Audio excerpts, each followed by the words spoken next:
All right, welcome to Falcon Blues TV, and I am delighted to have Mick, Baz, Rathbone. Sunday afternoon, what better way to chill, talk about Everton, talk about your career. Mick, how are you? How's things? Are you okay? No, I'm not okay, because every time I come on one of these, I look in the mirror and I think, God, you're turning into Doc Irving. You look really, really old. So no, not great actually. What's that? What is that? I'll have to try and get like I'll have to get a Snapchat filter or something for you, or we'll get AI to change it or something like that. Wear a polo knit jumper. But thank you for inviting me on. I'm very, very well, and I'm on my 500th football club at the moment. So life's good. People still want me and offer me jobs, and I'm humble and proud to take them. Fantastic. So loving it. Nice speech. My speeches now, my leaving speeches, practice makes perfect, Dave. My leaving speeches now are fantastic. I had so much rehearsals. Then I was just coming out the Hugo Boss shop the following summer, having spent my latest leaving present. And Chris Casper, the chief exec of Salford, phoned. He said, Baz, he said, we're in desperate trouble. The physio's left and we're starting in 2 days' time. I said, I could do a couple of weeks, stay for 7 months. Lovely presents.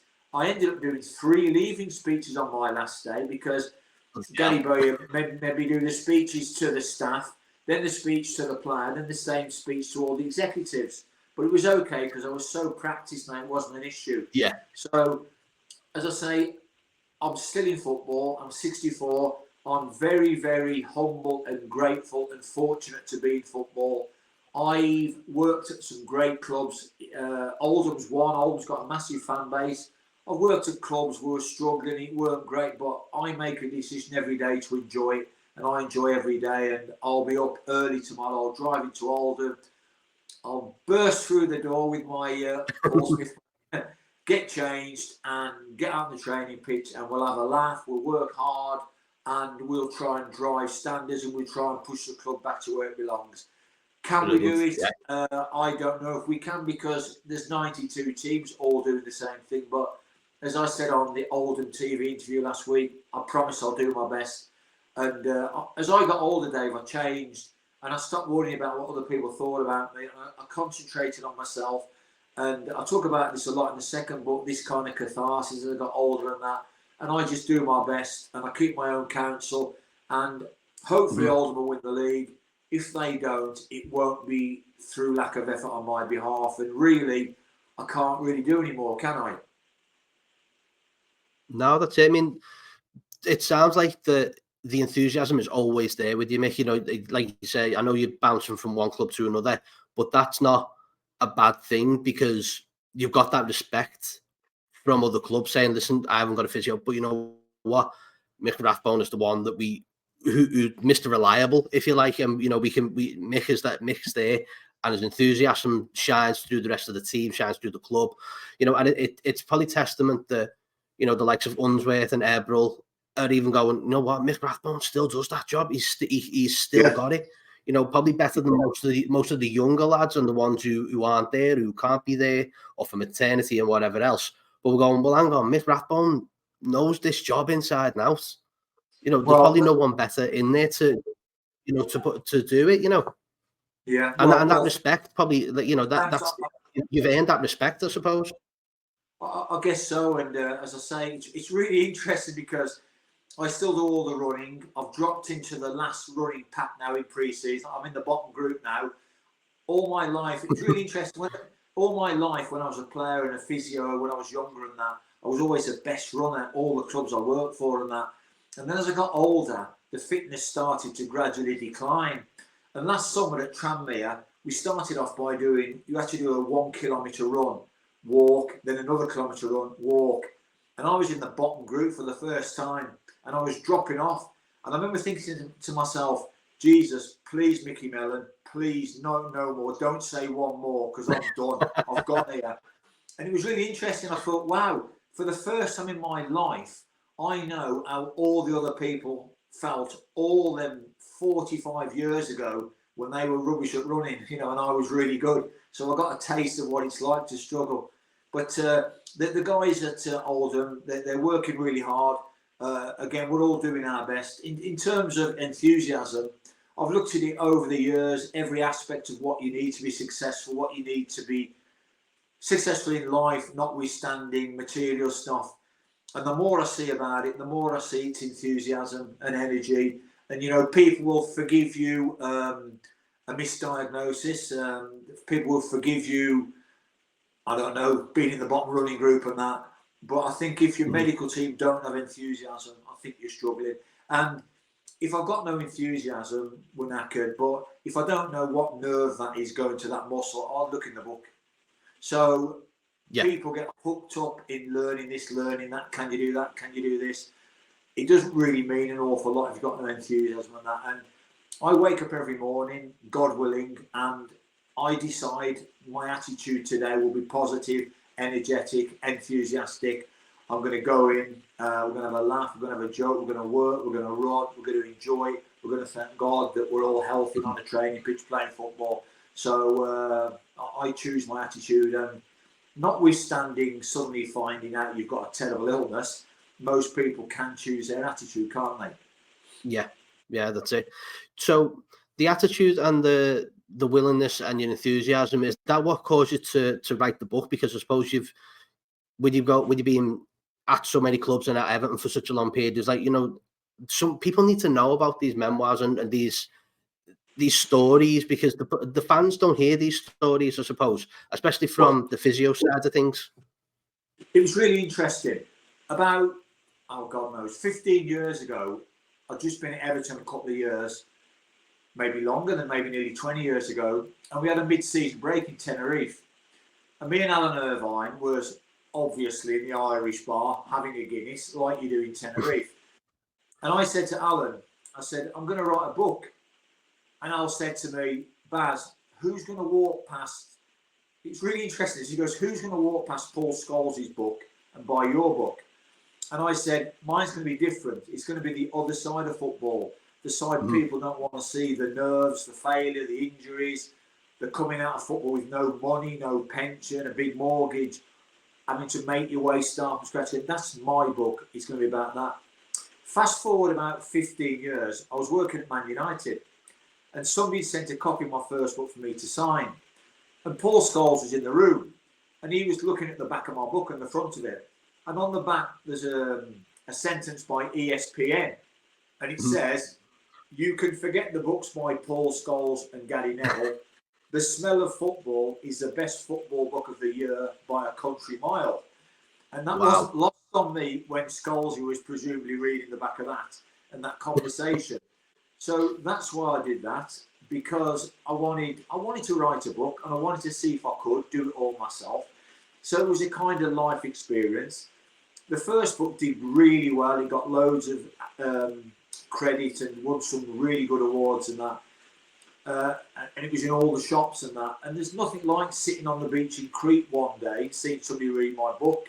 I was away with England once in Cambridge, and going into Starbucks in Cambridge and seeing the whole top table with only my book on.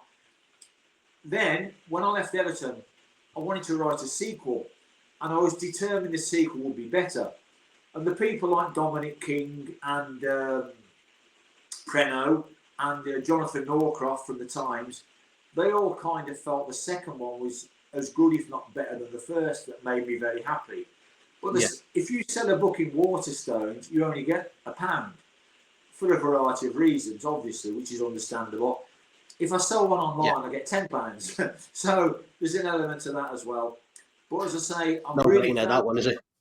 No, I'm really proud of the books. The theme of the second one is about growing old in a young man's sport and feeling increasingly distanced from all the new stuff coming in. The second one starts when I left Everton in 2010 and finishes a year ago, and it encompasses 11 different clubs and teams I work with. But the journey is growing old in a young man's sport. That's the thread. So I've got to say they're both fantastic. I'm so proud of them both. Brilliant. And just for anyone who might be listening who's not read the book, not read either of them, or has read the first one, is ready to get the second one, where can they get it? Well, it's really interesting. The Smell of Football one came out in 2011. You can't really get it now. Right, okay. when I was at Salford, Gary Bowyer, he said, my second one came out, and he read my second one, he goes, oh, Baz, I've got to get your first book. I said, you can't. He goes, get lost, I'll get it. And then he phoned me up, looked up on night, he said, bloody hell, I found one on eBay, 100 quid. So there weren't any anywhere. But then when it was 10 years old and my second book came out, the publisher of the first book in London contacted me and said, look, why don't we do 1,000 special edition 10-year anniversaries? You can write a bit in the front, and the last bit of the new first book could be the second book's first chapter, blah, blah, blah. So another 1,000 came available. I ended up with 100 of them. I've only got 5 left. If anybody wants both, they need to go on the website for the second book. The website for the second book is www.thesmelloffootball2.co.uk. If you go on there and order one book, you'll get the second book. If you order 2, I'll send you one of each. I didn't come on here to plug my book. Anybody? No. Every club I go to, Dave, people talk about my book. I've never taken a book in. I never mention the book. I've not got books in my Paul Smith bag. I've not got books in the boot of the car. People always say, I read your book, I read your book, I read your book. A lot of people have read the book. But I didn't come on here to plug my book. I came on here because you invited me to talk about Everton, So, That was the whole thing. I mean, we said, like, well, we know we want you to push the book. Of course, we're happy to help you out doing that. But of course, we're any stories about Everton, stories about your past, and everything else. That's what we brought you on here for. But if we can help to sell your book as well, Mick, then by all means. And if you look at the ticker below, they'll see it. Buy Mick's book at The Smell of Football 2, and not Waterstones. No. Just point that out, not Waterstones. It's worked out really interestingly because the first book, a quarter of the first book is about me going to Everton and the magic of that club and me being catapulted into the Prem. There's loads of really funny stories, but as I say, the layering of the book is having no confidence as a player. That was me when I was a player. That's what the book's about. It's got all the stories as well. And it's got loads of stories about Everton.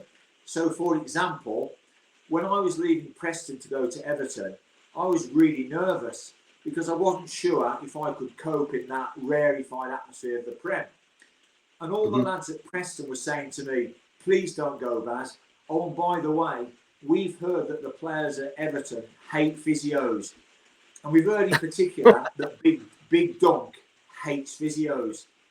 Anyway, you have to go, you have to stretch yourself, you have to see if you can cut it. So I sat in Belfield car park on a really hot day in July 2002, shaking, sweating, scared. And then I thought to myself, well, this is for your wife and kids. So I bravely got out of the car. Yeah. On that day, I had a yellow check shirt on, some denims and a denim jacket. I go into the hallway at Belfield, nervous, scared. I then hear a big booming voice I now know to be Big Dunk shouting, by the way, have you clapped a new physio? It's Bob the effing Builder. And then all I can hear is laughter. Then the door from the gym gets kicked open like in a saloon. And there he is, 6'4", Big Dunk, just in his shorts, all muscled up, filling the doorway. He walks towards me and he puts his face in my face and he goes, I'm Big Dunk. I've finished a few physios' careers. I said, I'm Baz. I finished a few players' careers. And he laughed and he jabbed me in the chest and he goes, we're gonna be pals. And I said, well, that's great because you're going to spend the time in the medical room, I've heard. And he laughed and he walked away. And then Kevin Campbell came out and Kev went, Baz, Kevin Campbell, like I didn't know. Baz, I'm Kevin Campbell, club captain. Everyone's really excited about you coming. Welcome to Everton, shook hands. And that was it. And I was in. When everybody had left that first day, in the old Belfield training grounds, a little one running machine. I've been out running with Big Dunk. And everybody had gone, and I was in the old gym at Belfield, and I used to run 10k after training every day, at a good pace, 16 kilometres per hour, on a 1% incline. and I was running, and the mirror was right in front of my face, and I'm running, and it was Kejian in them days, Kejian and Puma, light blue with a little bit of light brown around the cuffs and that. And I remember looking in the mirror and seeing the badge, the tower, the Kejian and the MR, and thinking, oh my God, I'm at Everton Football Club. And that was, in life sometimes we have these incredible moments of pride, clarity, disbelief. I've had about 5 in my life, and that was right up there with those moments, you know. And the lads were great, and we had great times and great fun, and there was some great characters. So, for example, I used to have it sounds like my I used to have a really nice Armani check shirt. And I went in one day and I got changed. It was a great, beautiful shirt, mustard. It weren't the one I wore that day. It was another one, nice shirt. Check shirts were in. And I came in. And check shirts and double denim. Yeah. And Steve Watson was Baz, you wanted at reception. Anyway, I went to see Sue Palmer. I said, is your phone call? She went, no. I went back into the medical field at Belfield, the medical room at Belfield. Watto had gone to the considerable trouble of laying a table using my shirt as a tablecloth, candles, glasses, knives and forks, right? He says, you've been warned, don't wear that shirt again. Anyway, a couple of months later, Dave, I thought, look, that's a £100 shirt, I'm wearing it. So I sneaked in, got changed, went out on the training pitch. I'm with Gary Naismith. It's pouring down with rain. It's really, really, really muddy. We ran hard side by side, did a lot of running. He was coming back from injury. And then I said, that's it. He said, we finished then. He said, yeah. I said, okay then. He takes his Everton top off. He's got my bloody check shirt on. And then he runs and slides along the mud, and the lads are all cheering like. And Watto goes, I told you not to wear that shirt again. My final Watto story, I could tell you hundreds. We're playing at home, and we sat in the dressing room, and the lads are all there hour before the kick-off, sat down, waiting for Moisey and Al to deliver the meeting. And we're all sat there, and somebody goes, Baz, do the meeting. So I went and got up, and there were a bag of jelly babies. I said, right, we're going to line up like this, lads. Green ones at the back, yellow ones in midfield, red ones up front, black ones on the bench. Anyway, a few of the lads got on that. Kevin Campbell, whoa, black ones on the bench. Oh, and Josie Fiobo, you break my heart. Baz, we're friends now. I see you racist and that. It was really funny.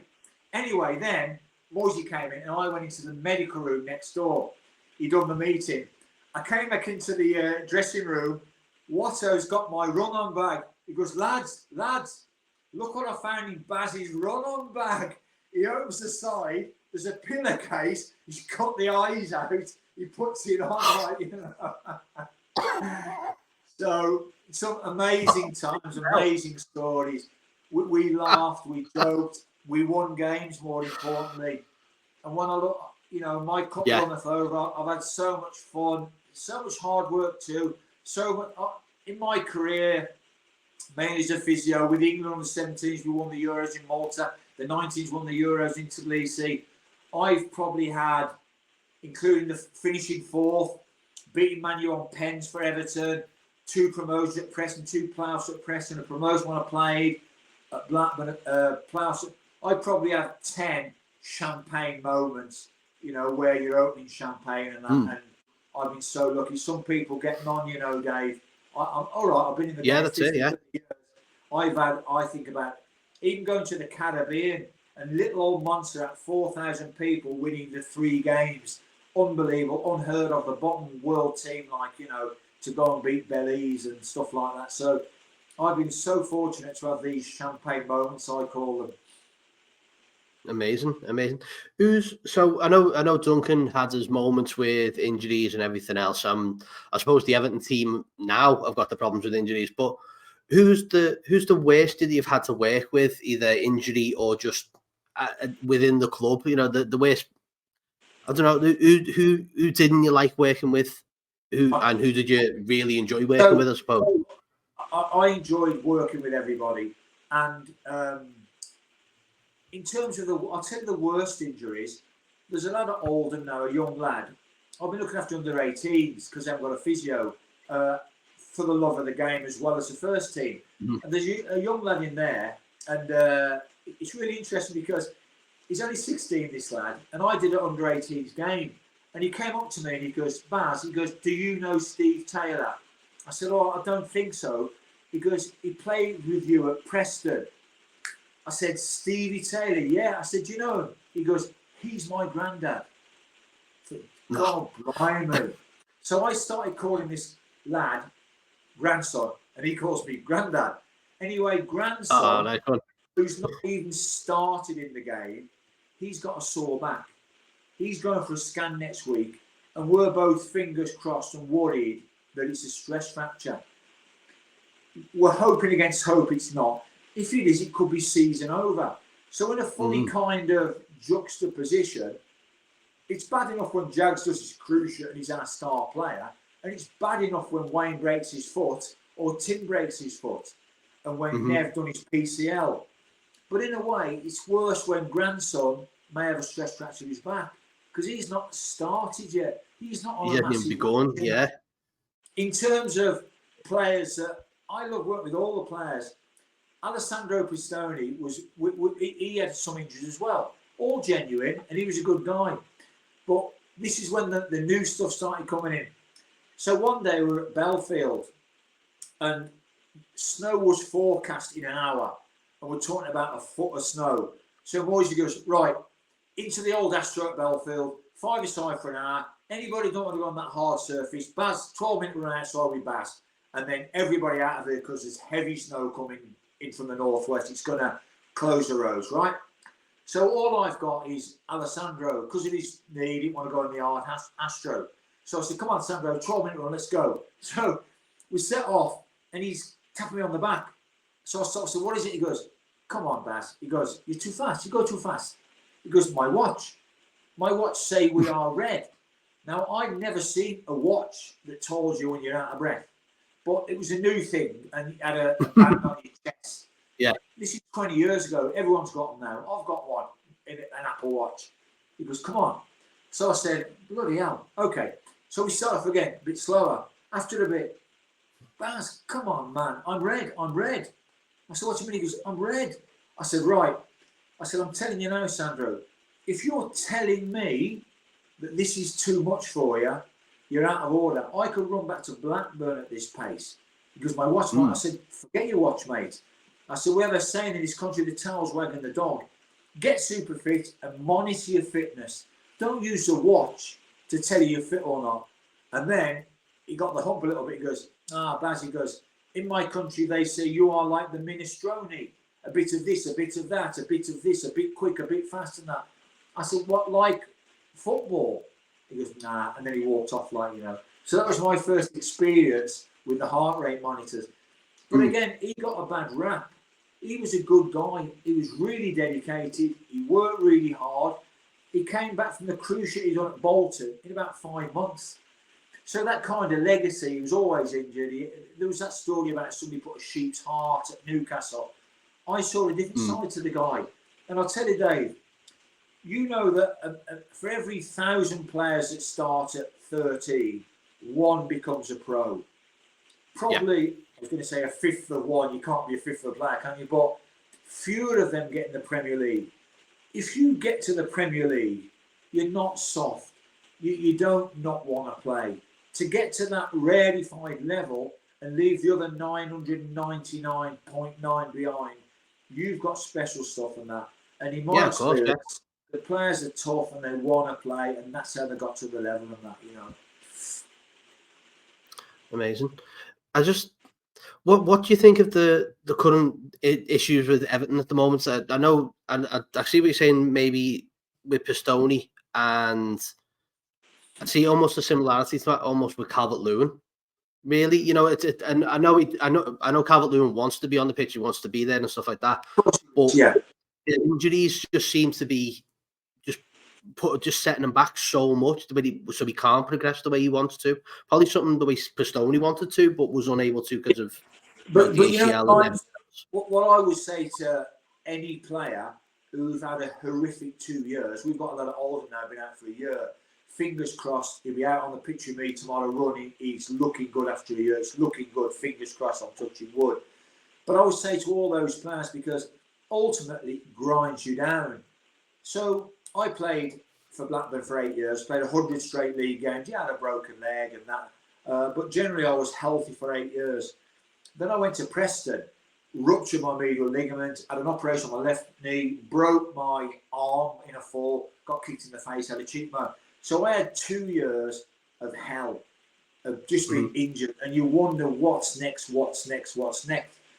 would say to any player like DCL, he's had a lot of years where he hasn't been injured. So I can't accept that he's injury prone. He's just going through a bad time. And I say to all the players, come on, keep going through the tunnel. I had it at Preston. I had 2 years of that, then that, then that, then that. What's next? And from then on till now, I've not been injured at all. So it's probably these lads just a difficult phase they're going through. You have to get your head down and you have to go through it. And you have to hope and fingers crossed, do everything you can. This is the last. And there's no reason why, let's say, DCL can't play the next 100 games for Everton. There's no reason. Yeah. Unless I have fingers crossed for that. I think that's what it is, Mick. I think we've as a club, Everton have struggled over the last couple of years, and I think injuries have played a large part of that. I know the changing of the managers can't help, but I also think that the changing of a regime constantly as well. You know, the amount of managers that we've gone through where we've had to, the fitness has changed. You know, the stamina's had to increase, or it's had to we've let it lax and things like that. I think obviously that's going to take a toll in players, you know, fitness-wise, mentality-wise, and things like that as well. I mean, look, the game is so fast now that, like, you know, I've got more chance of getting it. Verstappen's got more chance of getting hurt if he rolls his car in the race this after than if I roll my car going down the road here in Blackburn at 30 miles an hour. As the game's got quicker, the impacts are more, the twisting, the turning, the pitches are firm, unforgiving. You get worse injuries, of course you do. I think every club's got them. I think, sadly, despite all the pre-am and all the stuff, they are here to say it's the nature of the game. Every club has injuries.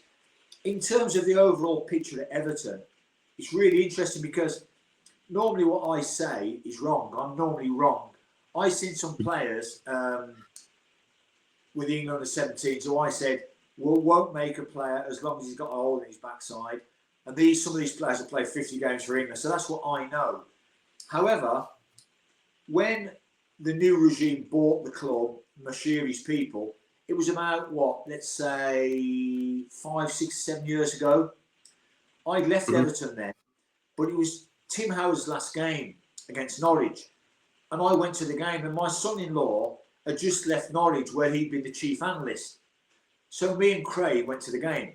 I went in the Everton dressing room, see the lads and that. Craig went in the Norwich dressing room, see his friends and that. The club were fabulous, as they always are. Neil, Joe Mercer's upstairs. Me and Craig are sat on the table. Before that last game of the season, Everton won 3-0. I think Kieran Dowling, Lego, debuts. A lot of young lads made the debuts. I think Unsworth was managing. Anyway, we sat on the table with a couple of Everton diehards, having a great day. Moshiri and Bill walk in. He'd only just bought the club. Everybody stood up, cheering, clapping, chanting. Lovely moment. The guys opposite me said, finally, Baz, a chance for the club to be great again. This is in my second book. And I'm normally wrong. What I said then is incredibly prophetic. I said, mate, be careful what you wish for. For me, this is a great club.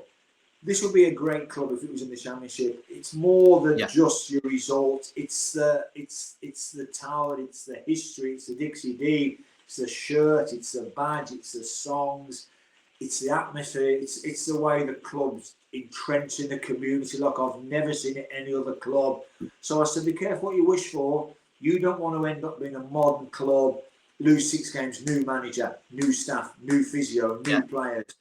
And they fell into that. Nobody's fault, but that's what happened.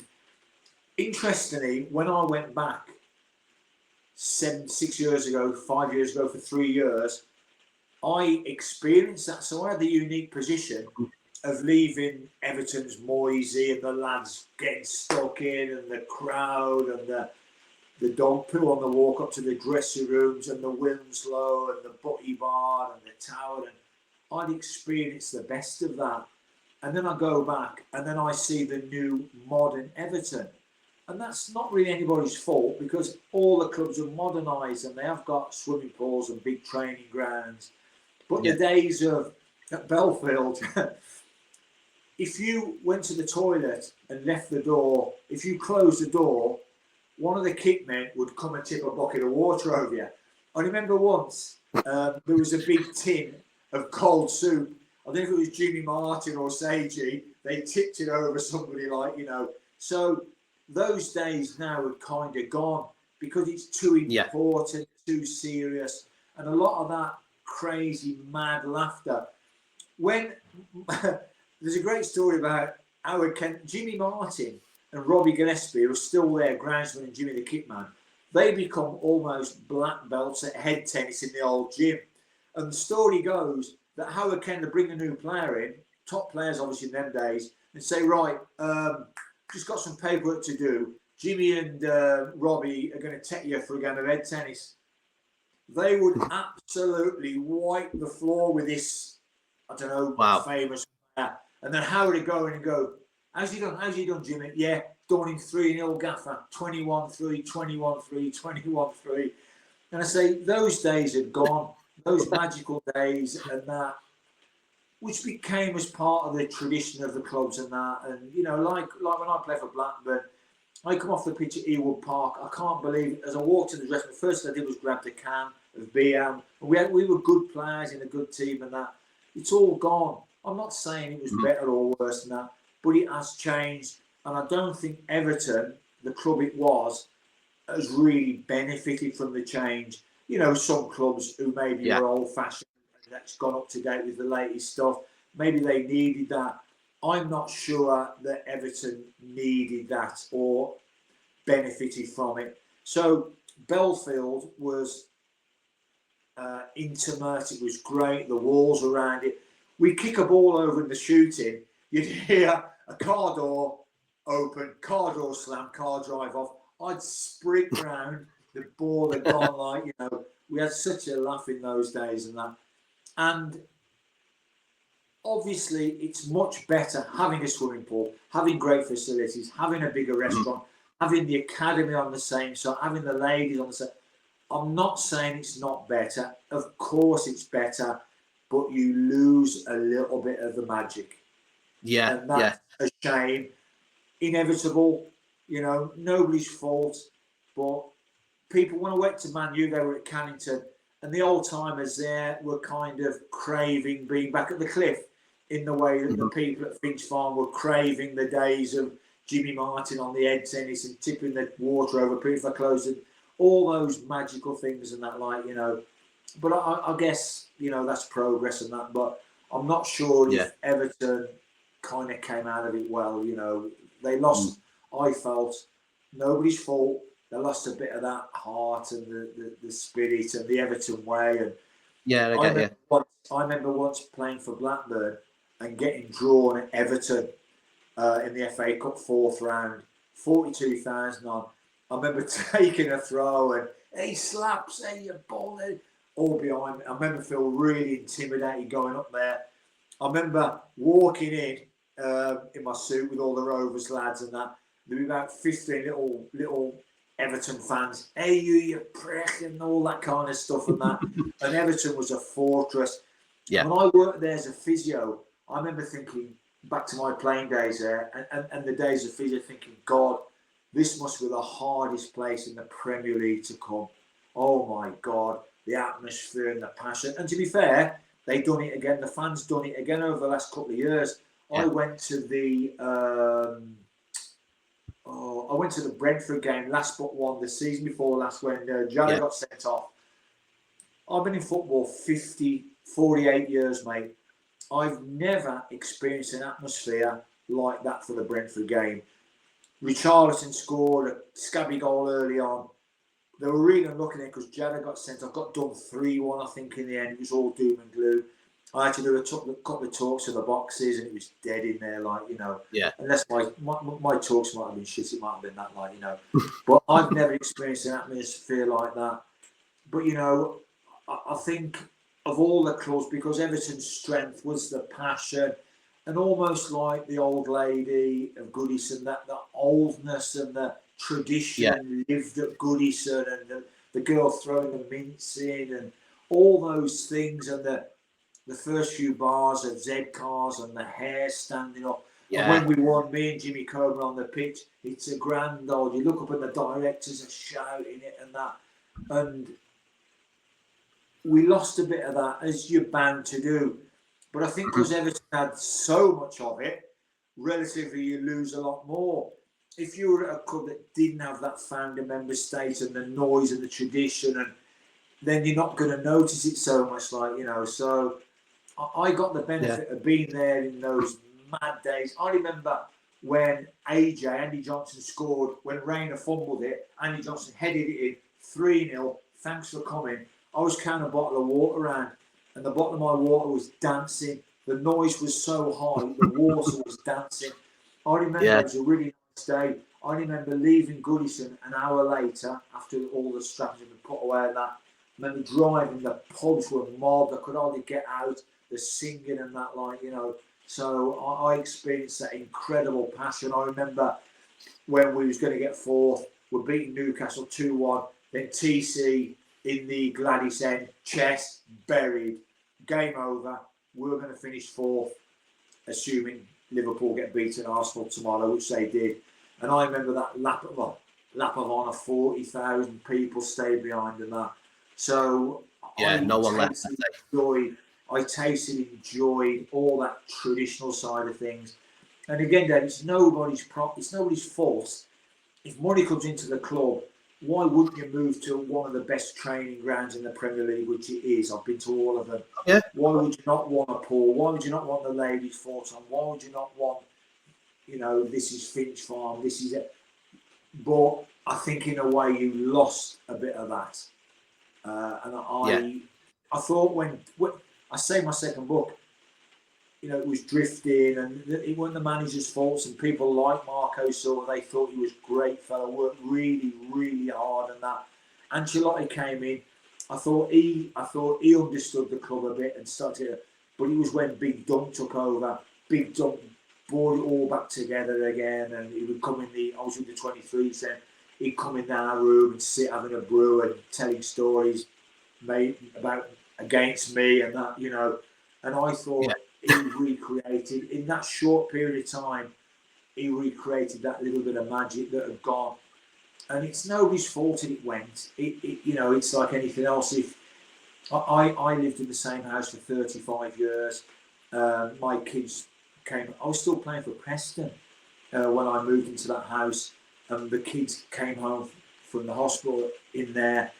I'd get home from Everton, and Oliver would be on the drive with a football at 5 o'clock at night for shots in, and I moved now 4 months ago to a lovely little bungalow where we are, and we absolutely love it. But everybody has to change and move and metamorphosize and move on and that, like, you know. And Everton, I don't think came out of it great for a variety of reasons. Nobody's fault.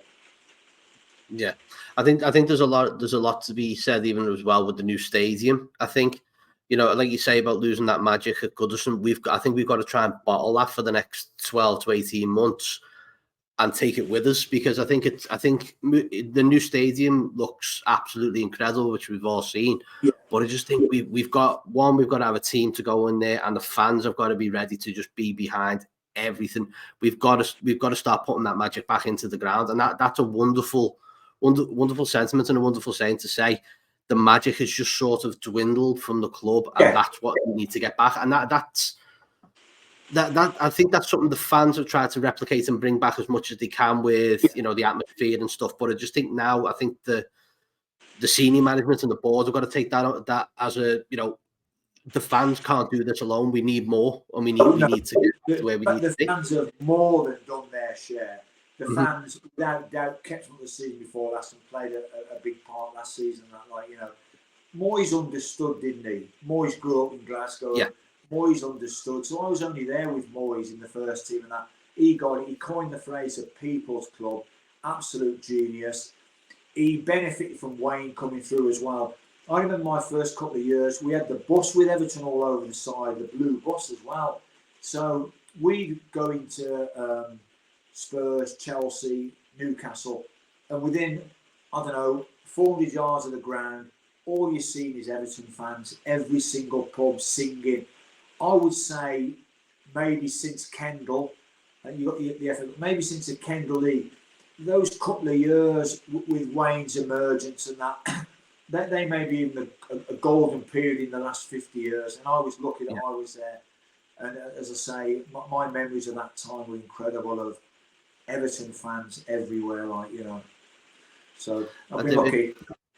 It's good to mention Wayne there. I mean, that was a period where, like you say, Evertonians were suddenly given hope. You know what I mean? It's like this kid from Croxteth is going to light up football, and he's going to do it at Everton Football Club. And it just got you. It just whet the appetite so much, didn't it? It was like, he's ours. He's cost us nothing. Yeah, he's an Evertonian, and it all just seemed to come into one, didn't it? It was like, this is the perfect storm. We've got a kid who wants to play for Everton, and he's going to be good. I remember, like, in my probably third home game was that game when he scored that goal. David said when I was at Preston, he said, "Come on, I want to come to Everton. There's a player here who's going to be the best player of his generation. He's only 16, but I'm telling you now, he's going to be the best player of his generation. He's that good." And I remember my first games when Wayne had come on a sub a lot on that right side. Every time the ball come to him, every single person in the ground stood up and that. And I'll never forget that. I'll never forget that. Even a little pass out to his feet, every single person in Goodison stood up. And it went definitely They knew. Yeah. They just knew. And it was... I was so lucky I worked with that lad. Yeah. Well, I know it was only a period that he was at the club, but what's your abiding memories of Wayne when you were working with him? What a lovely guy he is, how humble he was, how he gets a bad press that he does not deserve. Gave me a few bad moments. So, for example, he broke his foot, and I had to look after that. And he's now the most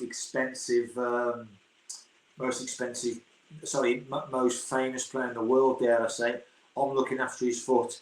I remember when he first got his plaster taken off, I said, right, the plaster's coming off now and another plaster's coming on. Don't get up. I went down the corridor to speak to the surgeon. We're ready now. He's walking up and down with nothing on his feet. I'm saying, Wayne, God, he'll be the death of me. Like, then I start doing the gentle jogging in training shoes, and I'm dreading actually going up to the quicker running and the twisting and turning, every time a ball comes near us, he runs and kicks it back. I'm saying, Wayne, you'll be the death of me. Just jog slow in a straight line. And do you know what? In a funny kind of way, when he was going to go to Man United, he weren't fit. I had the last bit of the rehab, the hard bit, the twisting, the turning, the boots and that, where there's going to be an issue, and these injuries are prone to refracturing. And I remember on the day of him signing, I was sat in my little porter cabin at Belfield with my telly on, and I'm thinking to myself, oh, please go through. Yeah. And then it took for ages, and I'm thinking, God, I hope his foot's okay, because he's only about 8 weeks post-injury. And then Sky Sports News, under the banner, Man U signed Wayne, and Wayne's there with a Man United scarf. I thought, oh God, thank God for that. So actually, although I loved him, I loved his effect, it's actually sheer bloody relief, because I was going into the final phase and that. But it was great, and people don't see that side of him. So every 2 weeks I take him to Manchester for a new X-ray and that. And obviously he was the hottest ticket in town.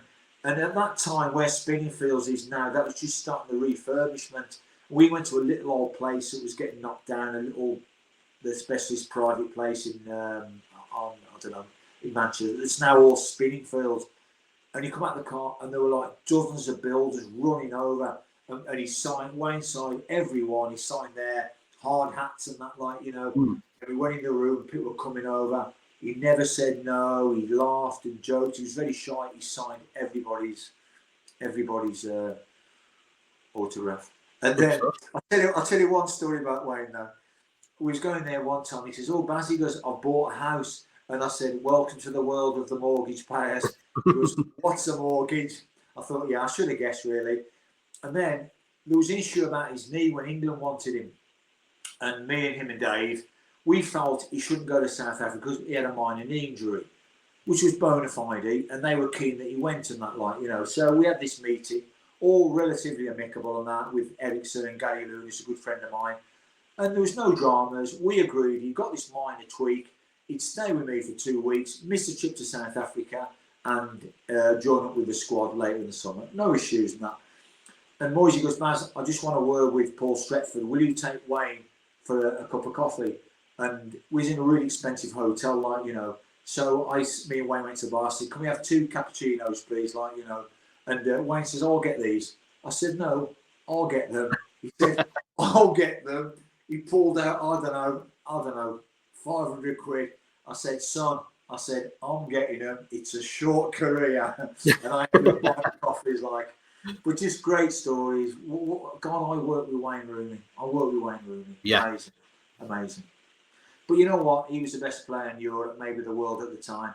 And my motto, and now I'm talking about the young lad at Oldham with the back, I'll give him the same care as I give Wayne. He deserves it. I don't think, well, that was Wayne Rooney. Do 5-star then, do 1-star for this kid. And all through my career, where I was at Man United with the England young players, with the greatest respect, Salford, Oldham, in the Caribbean, you give the players everything you've got. And when my lad was a young player at Man United, he had a couple of injuries and he never played a 23s game. He's doing well now, he's at Rotherham in the Championship, playing every week and that. But they looked after my son like he was Wayne Rooney. And I'll look after your son and the Oldham people's sons like he's Wayne Rooney as well. Yeah, because that's the job you love, Mick. That's what you're there for, isn't it? That's why that's why you do it. Minimum requirements.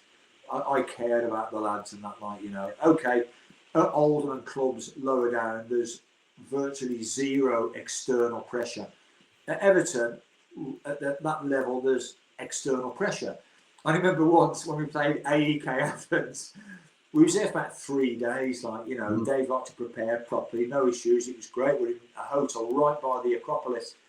So one afternoon after training, the day before the game, me and the old doc, we have a walk up to the Acropolis, and there's a group of Everton fans, and they come over and they say, "Hey, you lad, you shouldn't be looking around this site. You should be looking after these injuries. There's too many injured lads, lad. Soft lad. Too many injured lads."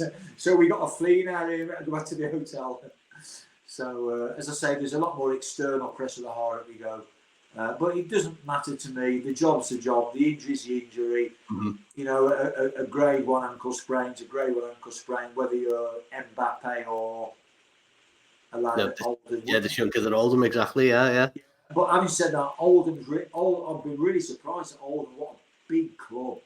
I tell you, life is so weird, Dave. This keeps happening, right? So, Oldham's home team dressing room is now the away team dressing room, blah, blah, blah. So on Boxing Day last year, I was sat having a cup of coffee in the home team dressing room, which was the away team dressing room. And on Twitter, it said something like, 40 years ago today, Oldham 0, Blackburn Rovers 3. A frozen pitch. And I played in that game. We won 3-0. And I remember, after the game, sitting with a bottle of beer and my socks down, where I'm sat now, literally the same place, because it was a home team actually away. Now I've got a cup of coffee, and I thought, what is the chance of Comes that? at you fast, doesn't it? Yeah. So last Wednesday, the pitch at Oldham has been relayed. It's unbelievable, and we trained on it to bed it in on Wednesday. And I was thinking to myself, God, I was running up and down with the ball with the injured player, and the lads were training on there. And I'm going to think to myself, God, the last time I was on this pitch was over 40 years ago, playing and it was solid, yeah. Sleeting day, The Chaddy Road end had no roof on. Probably 1,000 Rovers fans there, and we won 3-0. Great day for the Rovers. And that was the last time I was on that pitch. It's amazing. Unreal. Yeah.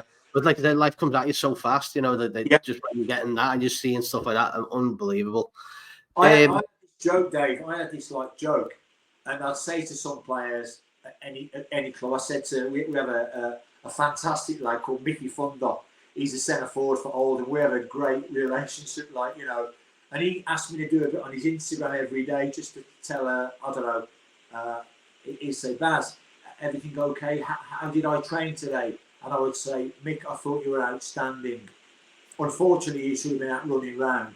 So we have like these kind of jokes and that, And he said, Baz, how did I train? He always says, Baz, how did I train today? The next I'd say, Mick, you were like 2 men out there, Laura and Hardy. So that was day 2's joke. Yeah. And then he goes, Baz, how did I train today? I said, you know what, Mick? I'm going to put you in my top 1,000 players I've worked with. That's how good you are. You're in the top 1,000. Do you know what, Dave? I was in bed that night. I thought, you know what? All the England Euro groups, 7 of them, 40 players. I bet I've worked with 1,000 players. Yeah. So that throwaway joke, you're in my top 1,000 players. He's already in it anyway. I bet I've worked with 1,000 players. Incredible. Yeah. Incredible. To be honest with you, mate, it just sounds like you've had an astonishing career, not just as a player, but as a physio as well. And it's just nice to hear this side of football, and it's because it's not something you hear. I know we said it at the start there. You don't always hear these stories. You'd always hear, well, this player's going for this amount of money, or this player's unhappy, and this and this and this. But you never see it. I suppose your position puts you in a more personal level with the players. You get to understand their attitudes, the demeanor, and things like that. So to hear these side of stories, it's really refreshing, Mick. It's boss. I love it. Yeah. I've just got. I'm going to finish up because I can't believe we've been talking for nearly an hour. Amazing. And it's Sunday night, so I'm going to let you finish. But I've been asked to ask one question. And it's about your drinking game with cards that you in your book. So I've been asked about this one just to finish it up. I don't know how I survived. So I'm 17, and I get chosen to go as the best young player at the club on the pre-season tour with Birmingham City's first team. It's 1975. We're going to Holland and Belgium. Staying at camp, we're playing Standard Liège, Mechelen, and somebody else, right? Mm-hmm. I didn't want to go. I was scared being with the first team. My heroes, they were a big club, Birmingham, first division club in them days, Anyway, I come on as sub against Mechelen in Belgium for about 20 minutes, So in that team is Trevor Francis, God rest his soul, who sadly died last week, Kenny Burns, Peter Weir, Howard Kendall, Bob Latter, who just left. So we get back to the hotel, and the lad's like, come on, we're going to have a few drinks. Mickey's med his debut. I work Baz till night, so I'm mixing a med his debut, So we go into one of the players' rooms, and there's a player, there's a bottle of whiskey, a bottle of vodka, and a bottle of Coke, and a pack of playing cards. And the player called Tony Want, he's dealing. So he's dealing round, there's about 8 of us round, dealing card each. First ace, names the drink. Not a lot of choice. Whiskey and Coke. Second ace, pours the drink. Whiskey, Coke. Yeah? Mm-hmm. Third ace, sips the drink. Fourth ace, oh my God, Mickey Rathbone again. What are the odds of that? Next to the bloody art. Anyway, they were messing with the cards. I'm not joking, Dave. I woke up 2 days later. I must have drunk a bottle of whiskey. I was 17 years of age. Honestly, I lost 2 days of my life, mate. When I look back, I think, God, I must have been close to dying. Them were the days. Yeah. Do you still play that? Have you tried that game with the under 17s, under 18s at Oldham yet? I cannot stand this. When I was at Blackburn, Howard Kendall come there from Birmingham as player manager. We won the league or finished runners up and got promoted one year. The next year we nearly went in the Prem. I think we finished third when he had two extraordinary seasons. And it was a big drinking era. And before the game, we'd all be there, and Harry would say, "Physio, team spirit." And the physio would go in the hamper and get a bottle of whiskey out. Wow. And give it to Teddy Geno, all the best lads, Jim Brown, me, I'd pretend to drink. I couldn't stand the smell. And then like big keels, Glenn Keely, remember him from the back past and that. And by the time we'd all had a swig, the bottle was empty, bang, and out we go. Amazing. Unreal. Different times, mate. It really was. Yeah. Oh, incredible. Mick, I'll wrap this up because this has been absolutely brilliant. And I'm sure if we were sat here or we sat together, we could talk for hours on this one. But I'm gonna let you go for the Sunday evening. But Mick Rathbone, thank you so much. This has been an absolute privilege, and it's been so much fun. And hopefully we'll do this again, and you'll have some more stories at Oldham as well. Well, I've got about 1 million stories, but as I say, I've worked for about 18 clubs now, and I'm lucky, mate. I've walked around with a Everton shirt with MR on, and a Man U shirt with MR on, England shirt with MR on. I'm now wearing an Oldham shirt with MR on. I'm just as proud to wear the Oldham shirt as I was with any of those shirts. I go into Starbucks on the way home and stick my chest out, and people say, "Who's that?" I say, "It's Oldham Athletic. It's a great club." Brilliant. Okay. Well, and just so everyone remembers, they can buy Mick's book at www.thesmelloffootball2.co.uk. And if you can get his first one, get it. Don't mean it's on eBay, but you'll get it. I think there's 6. I've got 6 in the house of the first one. But if you come onto Twitter, you can get them both, or just order 2 off the website, and I'll know when somebody orders 2. I want one of each and that. But if you come on Twitter and tell me your name, I can put two so and so, whatever, like, Great stuff. So yeah, there we go. So we're selling the book as well, Mick, and that's all. That's And they're only £15 each. They came out before the massive inflation. Brilliant. Okay, so I'm going to wrap this up. So as I said, Mick, it's been an absolute delight. So up the toffees, Colin Chong, and make sure you're subscribing to Falcon Blues TV, and I'll see you all soon. Nice one. Thanks, Dave. Bye, mate.